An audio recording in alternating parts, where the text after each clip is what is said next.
Bienvenidos a Leyendas Oscuras. Recuerda suscribirte para no perderte los 2 episodios de suspense, crónica negra o misterio que subimos cada semana, y escribe tu comentario para ser tú quien decida el contenido del siguiente programa. También puedes apoyar al canal para disfrutar de adelantos exclusivos y contenidos extra, pero sobre todo no olvides darle al icono del corazón para ayudarnos a seguir creciendo. Muchas gracias por tu colaboración.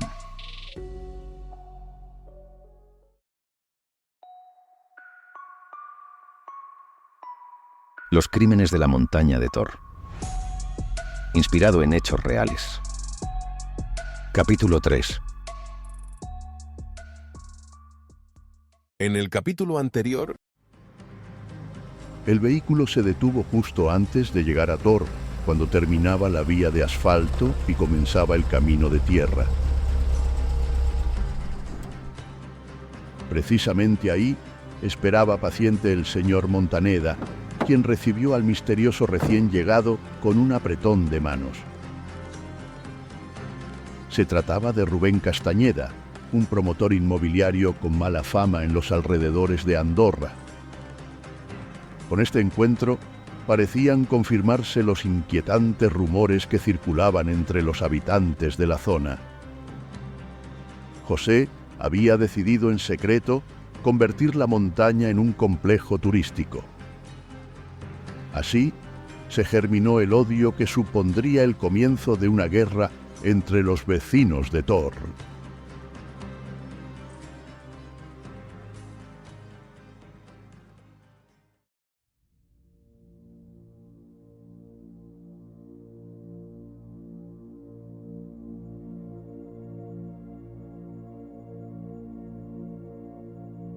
Aquella mañana hacía bastante frío, casi más que de costumbre.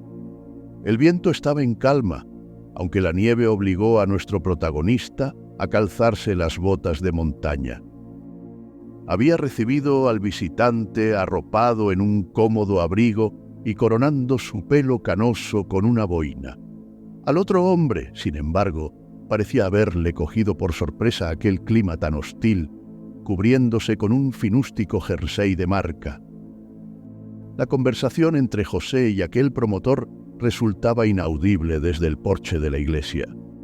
Sin embargo, los vecinos podían intuir cada palabra. Ya sabes, Rubén, haz oídos sordos y céntrate en el proyecto. Este pueblo ha sufrido mucho y ya va siendo hora de hacerlo próspero. Sé que este acuerdo no será del gusto de todos, pero ya nos lo agradecerán. Joder, ni siquiera tenemos agua corriente. ¿Esperan tirar la oportunidad a la basura? Por su parte, a poco menos de 100 metros fruncía el ceño Jorge Rivas, intentando sin éxito enterarse de lo que decían. Acababa de escuchar los rumores del pueblo, mostrándose tajantemente en desacuerdo. El señor Rivas era un hombre relativamente joven, de carácter fuerte y valores conservadores. Consideraba, como muchos otros del lugar, que la montaña de Thor debía dedicarse exclusivamente a la ganadería. Según su punto de vista, aquellos pueblos que buscaban enriquecerse con el sector del esquí predominante en la zona terminaban perdiendo su cultura. Menudo indeseable. ¿Veis eso? Está malvendiendo nuestras raíces al mejor postor. Maldita la hora en la que firmamos esa dichosa cláusula. Debemos impedirlo. Tenemos que hacer algo, lo que sea. ¿Acaso queréis ver cómo transforman vuestros hogares en hamburgueserías? En ese momento, tras un breve discurso improvisado y varias horas de conversación con los asistentes, logró convencer a la mayoría de ellos. Estaba decidido. Montarían su propia sociedad y tomarían las riendas del destino de la montaña.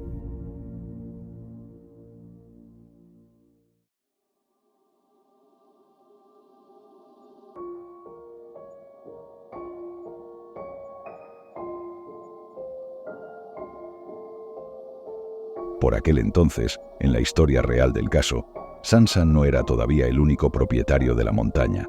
Sin embargo, junto a otro miembro de la sociedad, decidieron ignorar al resto y alquilar las tierras a un promotor inmobiliario llamado Rubén Castañer.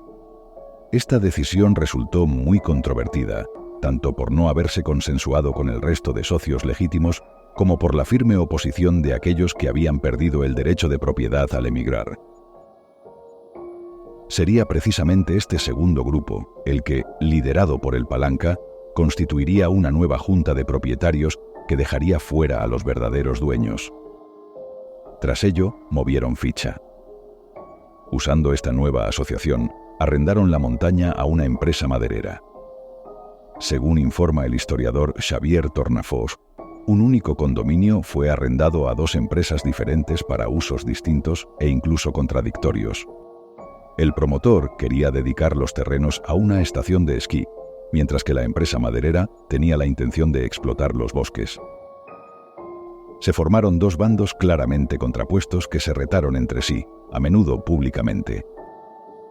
Llegados a un extremo, algunos vecinos se vieron obligados a contratar guardaespaldas para sentirse a salvo.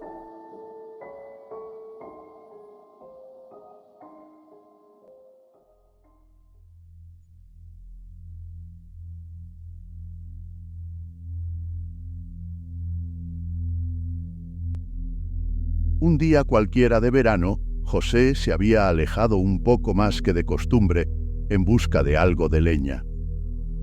Tenía la sospecha de que alguien estaba robando madera del rústico almacén en el que la dejaba reposar después del talado, aunque resultaba evidente de quién podría tratarse. Con algo de rabia, aunque manteniendo la compostura, decidió pasear con su carro de carga y un par de mulas para talar alguno de los árboles de la zona que la sociedad había habilitado para ello. Una vez dio con uno, amarró a los animales y sacó las herramientas.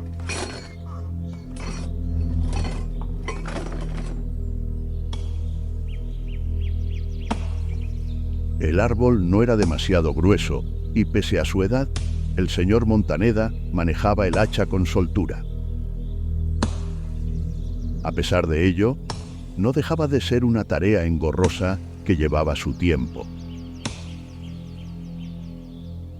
Continuó largo rato con su actividad hasta que, en cierto momento, comenzó a sentirse observado.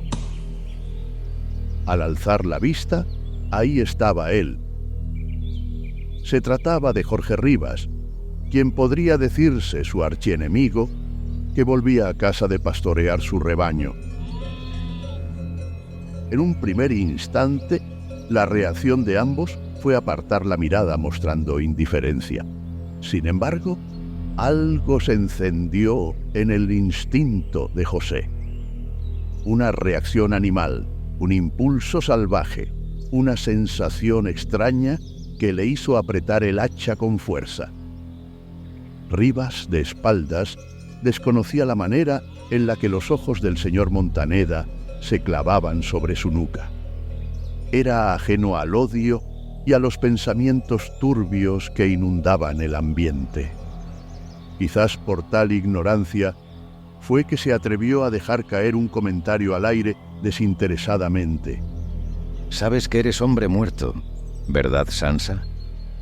Jorge Rivas ni siquiera había hecho el esfuerzo de murmurar.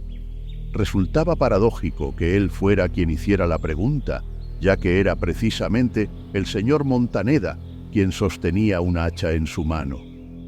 Tras esa provocación, Jorge se giró con suavidad para evaluar el impacto que había tenido en su enemigo, percatándose del gesto amenazante que éste mantenía con aquel objeto afilado y contundente. Fue cuestión de un segundo en que José relajase la postura, dejando caer el hacha al suelo y fingiendo naturalidad. Sin embargo, Rivas había notado perfectamente que en aquel lugar tan alejado del auxilio había estado a punto de ocurrir una desgracia.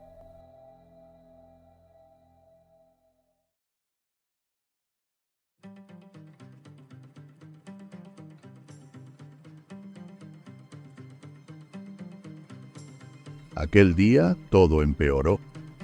Jorge, una vez llevó a su hogar sano y salvo, se dedicó a difundir entre los vecinos lo que había percibido en aquel encuentro.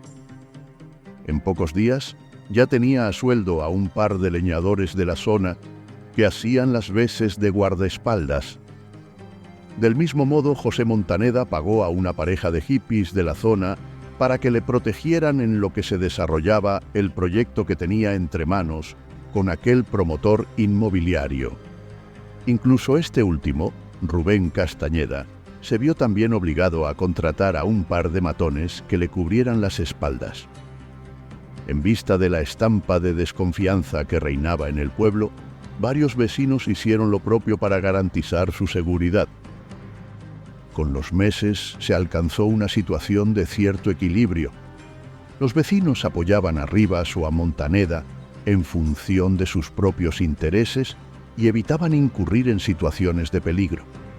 Además, trataban de acudir siempre acompañados a tareas alejadas de lugares públicos. Una mañana de 1980, el señor Rivas se abrochaba la gabardina contrariado. Había quedado hacía casi una hora, con los 2 leñadores que le protegían, ya que necesitaba un par de manos extra para ordenar su almacén. Sin embargo, no se habían presentado. En un primer momento desconfió de ellos. Sabía que guardaban buena relación con los hippies del lugar y sospechaba que podrían estar durmiendo la mona tras una noche de festejo. Sin embargo, nada más lejos de la realidad. Según salió por la puerta de su casa, los vio. Ahí estaban ellos, a poco más de 5 metros de su hogar, en una zona tan pública como de paso en el pueblo. Aquellos robustos leñadores yacían en el suelo. A plena luz del día y a la vista de todos, sus guardaespaldas habían sido asesinados.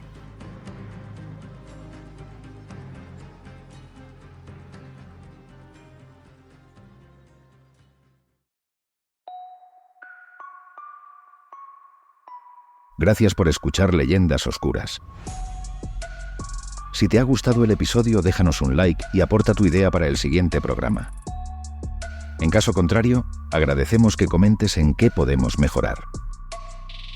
No olvides que puedes apoyarnos para disfrutar del contenido exclusivo, aunque seguiremos publicando gratuitamente tus episodios de cada semana. Un saludo y hasta pronto.